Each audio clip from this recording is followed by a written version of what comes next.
Saf televiziyasında tibb xəbərlərinin vaxtıdır. Studiyada Günel İbadovadır. İndi isə digər xəbərlərin anonsunu izləyək. E-təbib mobil tətbiqi fəaliyyətini dayandırıb. MyGov-a tam inteqrasiya olunub. Zədələnmiş qığırdaq bərpa olunacaq. Yenilik. Bacılar depressiya riskini azaldır. Araşdırma. 1000 gün şəkərsiz böyüyən körpələr. Bir çox xəstəliyin riski azalır. Tampona görə hər iki ayağını itirdi. Qızıl ayaqlı modelin faciəsi. E-təbib mobil tətbiqi fəaliyyətini dayandırıb. Səbəbini xəbərdə biləcəksiniz. Prezident İlham Əliyevin sərəncamı ilə təsdiq edilmiş Azərbaycan Respublikasında rəqəmsal inkişafın sürətləndirilməsinə dair 2026-2028-ci illər üçün fəaliyyət planının icrası istiqamətində təbib tərəfindən məqsəd yönlü işlər aparılır. Bu barədə məlumatı təbib yayıb. Rəqəmsal dövlət xidmətlərinin bir pəncərə prinsipi ilə təqdim olunması üzrə görülən tədbirlər çərçivəsində e-təbib mobil tətbiqi üzərindən göstərilən rəqəmsal xidmətlərin MyGov platformasına inteqrasiyası prosesi artıq bitib. Bugündən etibarən e-təbib tətbiqi fəaliyyətini tam olaraq dayandırır və xidmətlər artıq MyGov platformasından təqdim olunur. Qərar xidmətlərin təkrarlanmasının qarşısının alınması və vətəndaşlara daha çevik xidmət göstərilməsi məqsədi ilə qəbul olunub. Bununla da e-təbib MyGov platformasına inteqrasiya edilən növbəti dövlət tətbiqidir deyə təbibin verdiyi məlumatda qeyd edilib.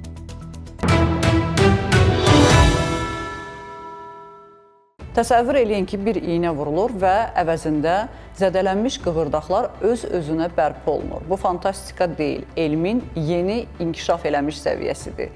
Yepyeni bir xəbərdir, birlikdə izləyək.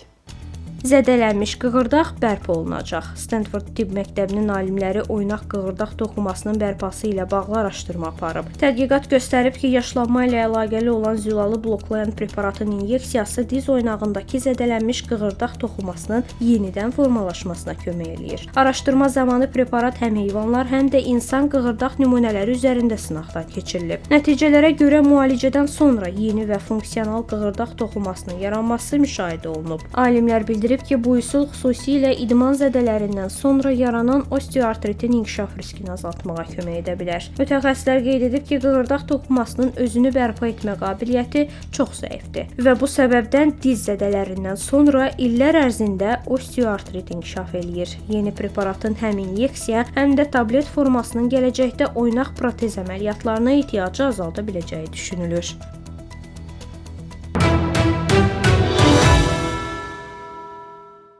Əgər bacınız varsa, bir çox xəstəliklərdən qorunursunuz, heç özünüz də bilmədən. Çünki alimlər yeni bir araşdırma edib və bacısı olanların kortizolu daha aşağıdaymış. Yəni, stres yaradan hormonları aşağı səviyyədəymiş, eyni zamanda sevgililərindən ayrılananda, boşananda, menopauza dövründə bu insanlar daha az stres keçirdirmiş. Çox maraqlı xəbərdir, birlikdə baxaq. Buradan bacıma da salam deyirəm.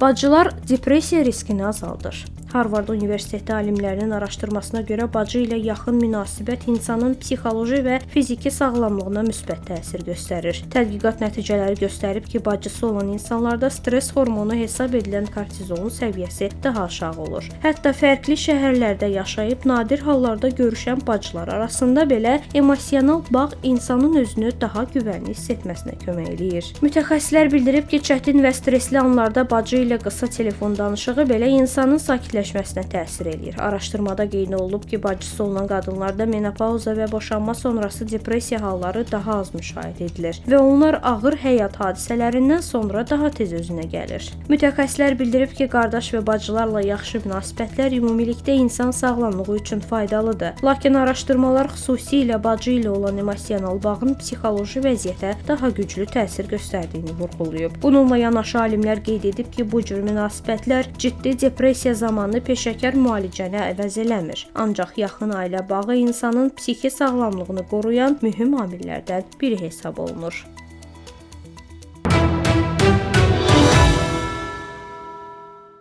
Uşaq doğulandan sonra 1000 gün ərzində ona şəkər verməsəz, heç bilirsiniz nə olar?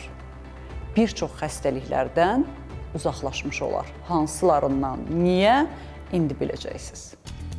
Şəkərin körpələrin gələcək sağlamlığına ciddi təsir göstərə biləcəyi ilə bağlı yeni araşdırma aparılıb. Alimlər müəyyən edib ki, həyatın ilk 1000 günü, yəni ana bətnindən başlayaraq təxminən 2 yaşa qədər olan dövrdə şəkərin az miqdarda istehlakı gələcəkdə bir sıra xroniki xəstəliklərin riskini azaldır. Bu barədə The Guardian məlumat yayıb. Araşdırmaya görə erkən yaşlarda şəkərsiz və ya az şəkərli qidalanan uşaqlarda yetkinlik dövründə ikinci tip diabet və yüksək təzyiqə daha az rast gəlinir. Tədqiqat Cənubi Kaliforniya Universitetinin rəhbərliyi ilə aparılıb. Böyük Britaniyada 38 min nəfərin sağlamlıq göstəriciləri müqayisə olunub. Məlum olub ki, 2 yaşına qədər şirniyyat və əlavə şəkərdən uzaq qalan insanlarda diabet və hipertoniyanın yaranma ehtimalı daha aşağıdır. Mütəxəssislər uşaqlara gündə 30 qramdan artıq şəkər verilməsini məsləhət görmür. Qeyd olunur ki, şəkər təkcə şirniyyatlarda deyil, bal, sirop və hətta bəzi meyvə şirələrinin tərkibində də olur.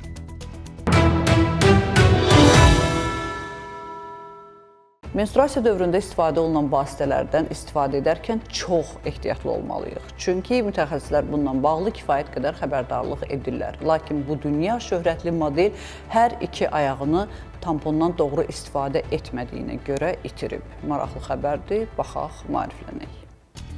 Tampona görə hər iki ayağını itirdi. Qızıl ayaqlı qız kimi tanınan məşhur model Lauren Wasser 24 yaşında olarkən menstruasiya dövründə tampon istifadəsi zamanı nadir, lakin həyati təhlükəsi olan toksik şok sindromuna yoluxub. Bu sağlamlıq faciəsi tibb tarixinin nadir hadisələrindəndir. Model menstruasiya zamanı tamponu qaydalara uyğun dəyişsə də qısa müddətdə yüksək hərarət, halsızlıq və güclü ağrılardan əziyyət çəkib. Əvvəlcə qrip hesab edilən simptomlar sonradan ağrı, sepsis və orqan çatışmazlığına çevrilib. Həkimlər onun yaşamaq şansını cəmi 1% qiymətləndirib. Xəstəlik nəticəsində əvvəlcə sağ ayağı dizdən aşağı amputasiya edilən model illər sonra digər ayağını da itirib. Buna baxmayaraq, Lauren yenidən podiumlara qayıdaraq həm moda dünyasında uğur qazanıb, həm də qadınları toksik şok sindromunun riskləri barədə məlumatlandırmağa başlayıb. Mütəxəssislərin sözlərinə görə toksik şok sindromu əsasən tamponun uzun müddət dəyişilmədən istifadə edilməsi zamanı bakteriyaların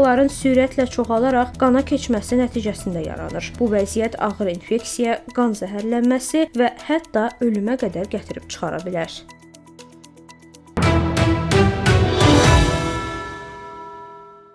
Bugün olan səhiyyə xəbərlərimiz bu qədər. Dünyada və ölkədə baş verən ən vacib tibb xəbərlərini bizdən izləyin. Unutmayın, bilmək hər zaman bir addım öndə olmaq deməkdir. Özünüzü də, doğmalarınızı da qoruyun. Sağ olun, salamat qalın.